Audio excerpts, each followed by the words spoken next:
Isla maganda, kaway-kaway kami bumabati, mga magiliw na batang munti. Simple lang ang buhay, masaya't makulay. Halina sa aming isla, isla maganda.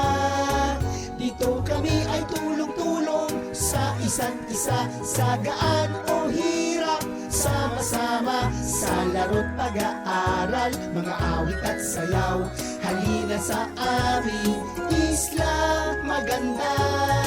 Dito sa aming mundong makulay at masaya. Dito sa aming isla maganda. Dito sa aming mundong makulay at masaya. Dito sa aming isla maganda. Halina sa isla maganda.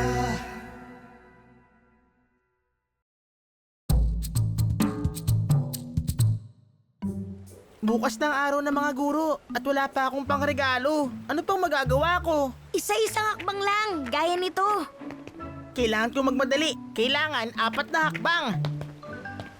Tama bang narinig ko? Wala ka pang regalo para sa araw ng mga guro? Yung sa akin natapos ko ng tahiin kahapon. Bibigyan ko siya ng magandang bag para lalagyan ng mga libro niya. Siguro magiging isa akong guro paglaki ko. Bibigyan ko siya ng isang basket ng masasarap na mangosteen mula sa bakod namin. At mayroon ako regalo. Isang patawa. Bakit pwedeng maging artista sa drama ang ating guro? Dahil marami siyang papel. Ang galing ng patawa mo, Abdul. Magugustuhan niya yan. Carlos, bakit wala ka regalong nagagawa pa? Dahil kailangan, perpekto yun. Wala pa akong nakikitang maganda. Pero dapat meron na akong makita rito. At dapat makita ko na agad. Ito na ang perpektong regalo para sa guro natin. Masyadong mahal. Oh, hindi mo ba nagustuhan ng kwintas? Napakaganda po, pero hindi po sapat ang pera ko. Problema nga yan. Pero mukhang pwede kitang matulungan. Ang bawat butil na ito ay mula sa nirecycle na materyales.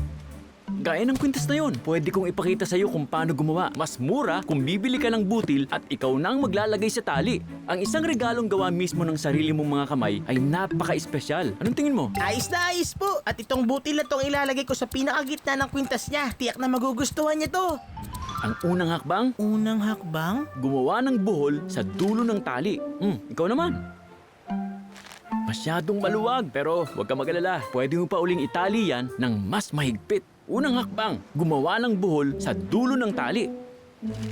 Maluwag pa rin. Isa pa, unang hakbang. Ilang hakbang po ba to? Konti lang, pero bawat hakbang ay mahalaga. Para sa isang artisanong gaya ko, ang paggawa ng ganitong mga kwintas ay buong buhay ko na. Buong buhay niyo po? Bukas ng araw ng mga guro. Wala akong ganung kahabang panahon. Ano po ang huling hakbang? Ibuhol ang magkabilang dulo ng tali. Sige po, kailangan ko na pong umalis. Ano? Pero marami pang mga hakbang sa pagitan nun. Pangalawang hakbang, ayusin ang pagkakasunod-sunod ng mga butil. Ikatlong hakbang, ilusot ang butil ng isa-isa. Importante na sundin mo ang lahat ng hakbang. Marunong din po ako sa sining. Pwede yung mga hakbang na lang sumunod sa akin. Paano ang ika-4 na hakbang? Ang gumawa ng buhol sa pagitan ng mga butil. Tapos, kapag nailagay na lahat ng butil, Ikalimang hakbang na, ipagbuhol ng magkabilang dulo ng tali. Mahilig din po ako sa sining. Meron akong gamit sa loob ng sisidlan ko na gumagawa ng kwintas. Kasama ang mga butil na nakuha ko. Kung gusto kong matapos ang kwintas na to para kay guro, kailangan ko nang umalis. basta alalahanin mo lang ang mga hakbang. Isang hakbang lang ang kailangan ng artisanong topping. Gumawa ng perpektong regalo para sa araw ng mga guro. Isang magandang kwintas. May mga butil, may tali. Gawin na natin!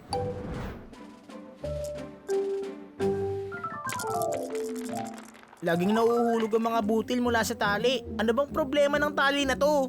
Naku! Nakalimutan ko ang buhol!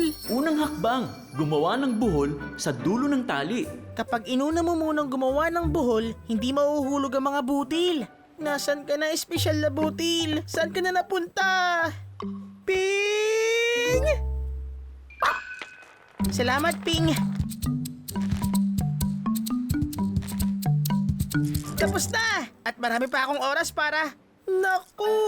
Espesyal na butil. Dapat ikaw nasa pinakagitna ng kwintas. Hindi ka dapat nandyan sa may dulo. Pangalawang hakbang, ayusin ang pagkakasunod-sunod.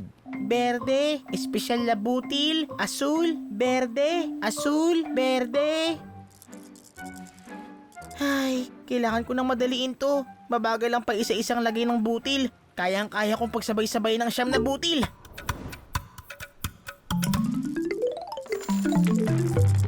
Kailangan ko na namang pulutin to isa-isa. Gusto mong tumulong, Ping?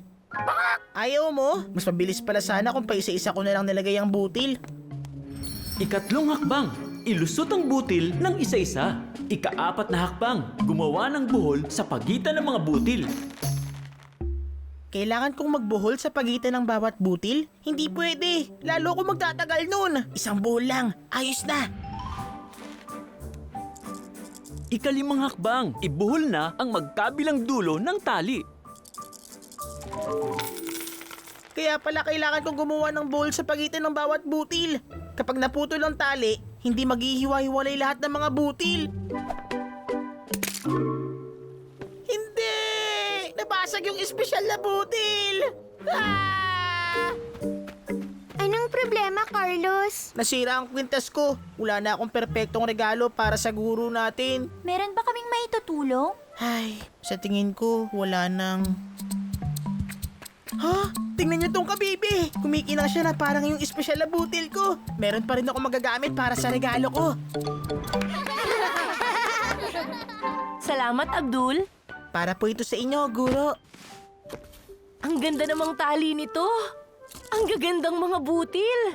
Aba, napakagandang kabibi. Carlos, ang mga ito ba ay para gumawa ng magandang kwintas? Gusto ko po sana kayong bigyan ng pinakamagandang regalo. Pero nasira ko po. Bakit mo naman iniisip na nasira mo? Para makagawa ng perpektong regalo, kailangan kong sundin ang tamang mga hakbang. Bakit hindi mo subukan ulit? Pagsamasamahin mo lahat at sundin mo ang mga hakbang. Matutuwa pa rin akong tanggapin yan kapag tapos mo na. Oh, bumalik ka! Kumusta yung kwintas mo? Naintindihan ko. Alam mo, may mga nilampasan din akong hakbang nung una kong sinubukang gawin ito. Gusto mong subukan uli? Unang hakbang, ibuhol ang isang dulo ng tali. Ikalawang hakbang, Pwede ko pong subukan yun uli. Gusto ko pong tiyakin na tama ang pagkakagawa ko. Nang pa isa-isang hakbang.